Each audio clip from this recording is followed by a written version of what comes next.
This is the iPhone 8, and it's a brand new, beautiful, sleek, super sexy, awesome phone that you probably don't want to buy. Now, when I say that you probably don't want to buy this phone, I mean to say that this phone is in the massive shadow that is the iPhone 10.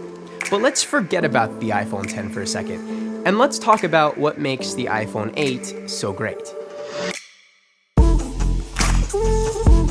Now, the first thing is the new design, and I put new in air quotes just because it's basically an iPhone 7 with a few cosmetic upgrades. The first and obvious thing is the glass, and the glass brings forth two things. The first is wireless charging, which is an awesome new feature for iPhone, and number two is, of course, the amount of crackability that has just doubled.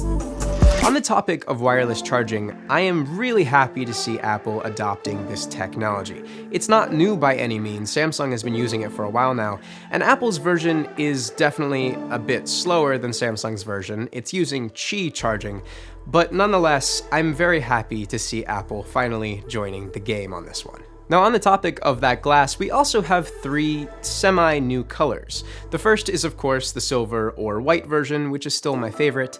And then we have the space gray, which isn't really space gray, it's more of a black color, but Apple's calling it space gray for whatever reason. And then we have the new gold color, which is sort of a combination between the regular gold and the rose gold, which leaves this sort of blush copper color with this weird off milk gold for the back glass. Personally, not a huge fan of that new color, but that's just me. One of the biggest improvements that I've actually experienced over the iPhone 7 with the iPhone 8 is the camera. Not only the back camera, but also the front camera. I've been getting a whole bunch of really awesome high-quality photos with the front-facing camera that I can't say that I've ever really experienced with previous iPhones. Now, moving over to the back camera, the pictures on both the iPhone 8 Plus and iPhone 8 are really, really gorgeous. Something between the new sensor in the phone as well as the upgraded camera software makes the overall picture quality vastly superior. Especially if you go over to the iPhone 8 Plus, we have some new features for the dual camera setup for portrait mode. So if you hop over to the portrait mode, you'll see some new contouring effects as well as some shading options for your backgrounds. That way you can get like a fully black background for a portrait or some different contour lighting. Now, yes, these are some cool effects, but they're definitely not worth the upgrade if you have an iPhone 7. Now, another really cool thing that the iPhone 8 has over the iPhone 7 is what's called the True Tone display. And this is a technology that was brought over from the iPad line,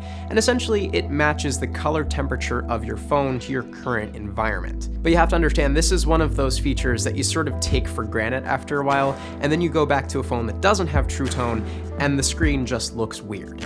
So overall, super happy with the addition of that feature.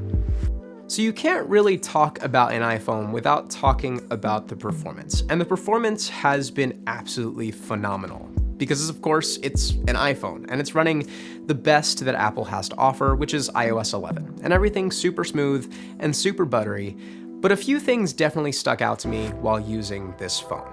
The first is the speaker. And not only has it been improved in audio quality as well as volume, but also the balance in left to right with that stereo mode is vastly better than the iPhone 7. See, personally, I felt with the iPhone 7, you had a little bit more volume to either the left or the right at times, whereas now it's definitely an equal mixture. The other thing that stuck out to me is battery life. Even though the iPhone 8 technically has a smaller capacity battery than the iPhone 7, it doesn't really show. For me, using the iPhone 8 daily, I do have to plug it in a few times to make it through the whole entire day, but that's basically what I had to do with the iPhone 7. And with the iPhone 8 Plus, you can get through a whole entire day without any issue. Of course, that is subjective, but that has been my personal experience. And of course, I would be remiss not to mention the faster charging with the iPhone 8 and 8 Plus if you buy the more expensive MacBook Brick with the USB-C to Lightning port to enable that faster charging. Of course, you're spending more with that, but that's just Apple being Apple, but that's a feature now. But back to what I said at the beginning, this phone is still very much in the massive shadow that is the iPhone 10. And of course, once you start upgrading this phone, both in storage or maybe size to the iPhone 8 Plus, you're getting very close to iPhone 10 territory, maybe $100 or $200 less. Now, if I were in that position, I would definitely save up for the iPhone 10. But say you don't want to spend that $100 or $200 more, and you don't want to go through the stress of acquiring an iPhone 10, this is definitely the phone to buy. This or the iPhone 8 Plus. Two very good phones. But personally, I will be saving up for the iPhone 10. And then there's the space gray, which isn't really a space gray, it's more of a black meets space gray, so like a space black, or not space black because it wouldn't be space black because the last one was space black, but Apple doesn't want to call it space black because they're calling it space gray now, which also was the name of the color 3 years ago, which was totally gray, but this is not the same color, so it also doesn't match their computer lineup, which is space gray, which is more of a gray, but it doesn't make any sense, so Apple, what the fuck are you doing?